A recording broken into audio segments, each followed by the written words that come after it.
I stumbled across a drawing technique that completely changed my approach to figure drawings. And I am shocked no one talks about this. I want to talk about what this technique exactly is and how you can use it for your drawing process. We're going to walk through 3 different quick examples before I show you my actual full drawing process using this technique. So occasionally, I always like to do figure drawings, but in the past, I often struggled very much with nailing the right proportions, and sometimes I even had no control over where my drawing would end up on the page. I just picked a random point on the reference, in most cases the head or shoulders, and worked my way through till the end. But last year, I got myself this book about figure drawing by Anthony Ryder, and little did I know what he wrote down would actually open my eyes to this extremely useful method called the envelope.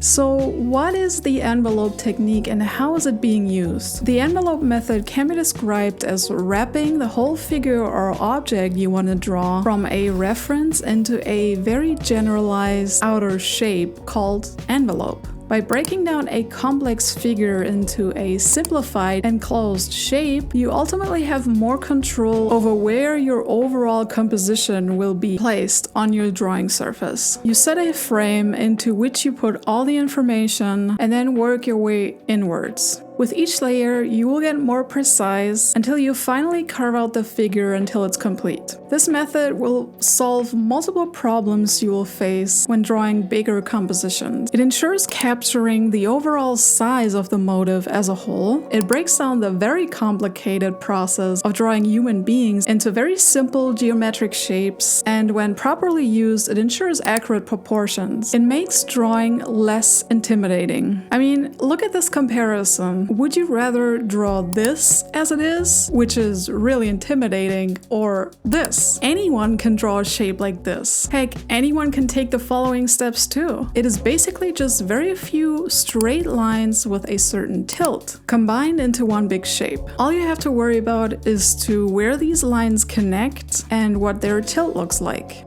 Ryder recommends thinking about a compass rose or even drawing it on a piece of paper to determine each tilt. The compass rose will be your tilt measuring station. Let's start applying the envelope method for 3 exemplary references so you can understand the whole process a little bit better. So we have a reference photo here and we just dive right in by selecting the outer edge points.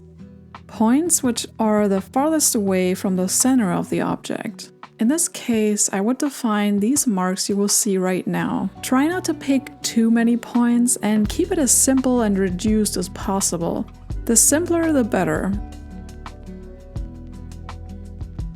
Now all we have to do is to combine these points into one big shape. Again, we want the smallest amount of lines possible, but try to keep the figure within that shape. Think of some kind of protective shell we wrap around his body.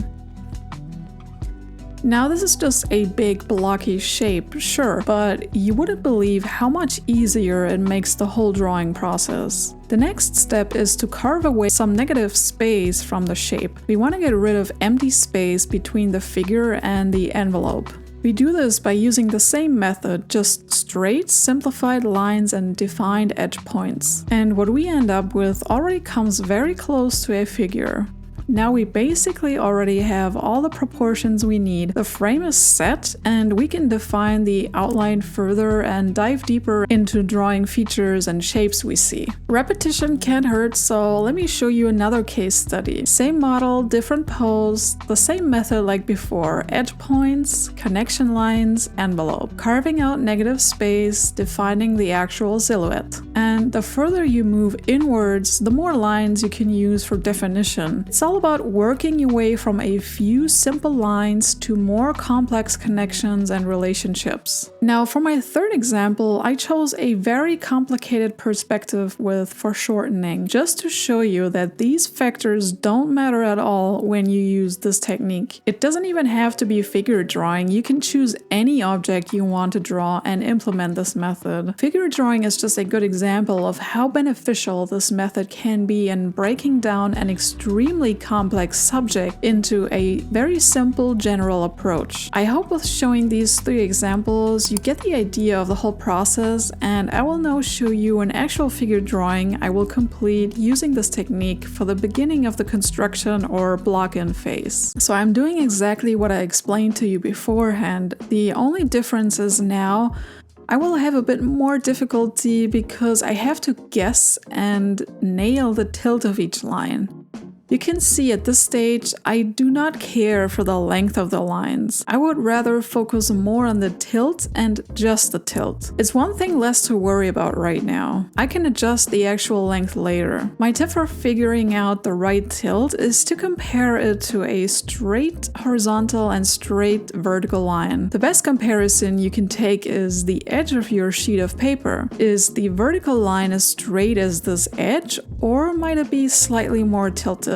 That's just what helps me with the envelope. Another measuring tip is to draw imaginary lines between edge points. For example, these 2 right here. I look at the reference and check which one of these points is higher and more to the right or left to get a feel of where I should place each point and what the distance between them should look like. If you're trying this method out in the beginning, it can be easier for you to already have the envelope shape traced for orientation. You can do that either like I did before with a tablet. Alternatively, if you don't have a tablet, you can even use your phone, since you only need to be able to draw lines onto the reference. And if you either don't want to or can't use neither a tablet or phone or computer, you can also just trace from the reference with tracing paper. That way, you already have a base shape visualized and have less guesswork. I highly recommend not doing that too much in the future though, because you will definitely get better with practice. It may take some time, but eventually you get better at figuring out angle and tilt of the lines you need to put down. I have by no means mastered this technique, but I found it so incredibly useful for the whole process that it is actually my go-to method for figure drawings in the future. So when I first read about this method, I was shocked. I couldn't believe I found a method which makes figure drawing so much more approachable, and I still can't believe only such a small amount of people are talking about this. I never heard about this technique before. Now, I am a self-taught person, but I have to point out here that I too had art teachers at some point, and when I studied communication design, we even had figure drawing classes on the menu. Needless to say, they were absolutely useless because the teacher would just walk around, take a peek, and either say, "Oh, looks good, nice job," or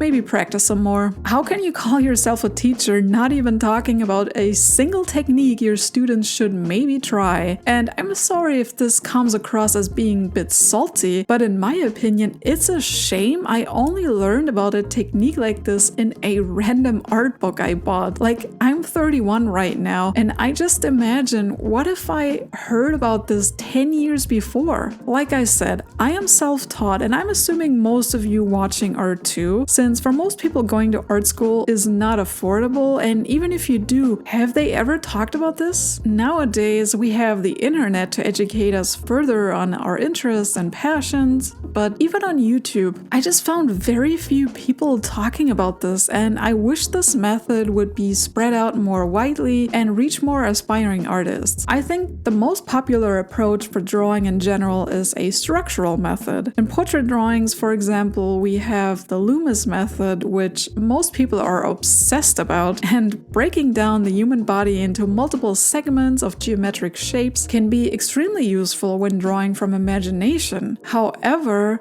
I want to shift the focus on a different category when drawing from references. Observation. I feel like most people don't realize how important observation is when drawing and studying from references. Using structural methods is fine and dandy, but you're in fact drawing what you can't see. You need to start drawing what you actually see in order to achieve believable results when working with references. And I'm assuming you use references for figure drawings. So why would you try and fit circles and tubes onto this figure you see when it gives you no to little value for figure study? Unless you want to just use it as a base and wander off the reference for your own design, I always recommend relying on observation instead of structural analysis. But what's your take on this? Did you know about this technique? I think this is a very underrated method for the block-in phase, and I'm hoping to see it trending more in the future.